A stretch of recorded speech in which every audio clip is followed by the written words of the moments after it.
Blutbad. Hello and welcome back to another behind the scenes toy photography video. This week I'm going to show you how to get inspired. I call this shot, No Survivors. It's based on the climax of one of my favorite comics, Hidden Empire. I used Emperor Palpatine, Death Troopers, Royal Guards, and Darth Vader from Hasbro's Star Wars The Black Series. I began my setup by placing a small spotlight directly under my camera lens. I put a tight barn door on it so that it would shine exclusively on my main subjects. I then positioned the Emperor with his lightning effect practically touching my lens. I went with a short focal length to create a wide-angle shot so that the lightning would take up a significant part of the foreground. After that, I posed and placed the rest of my subjects around Palpatine, filling up as much of the frame as I could. In the movies and shows, we only ever see the Royal Guards with their pike weapons, but the reference comic has them shooting rifles, so I borrowed a couple from my Snowtrooper figures. The scene I was attempting to recreate had Vader and Palpatine aboard the Amaxine space station, one of my favorite locations in Star Wars. It's an orbital greenhouse that has showed up in almost every era of Star Wars, and has played host to some galaxy-changing events.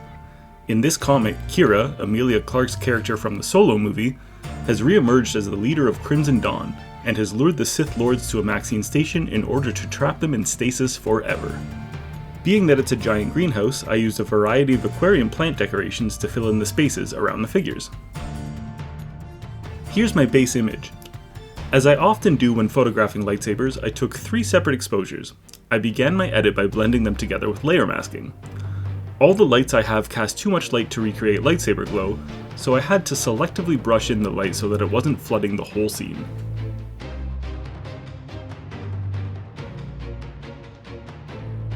When I was happy with the blend, I added a levels adjustment layer to darken up the shadows.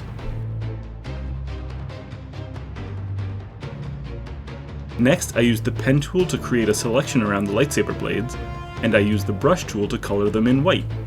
I added inner and outer glows to make the blades red.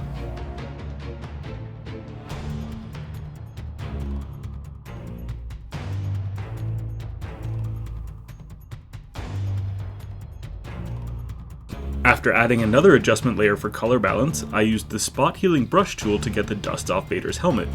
I should have probably dusted off the figure before shooting, but it slipped my mind.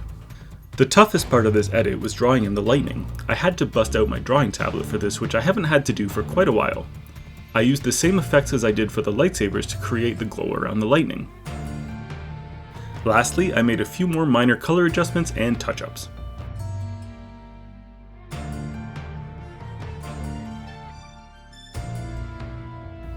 So once again, here's my starting image. And here's where I ended up.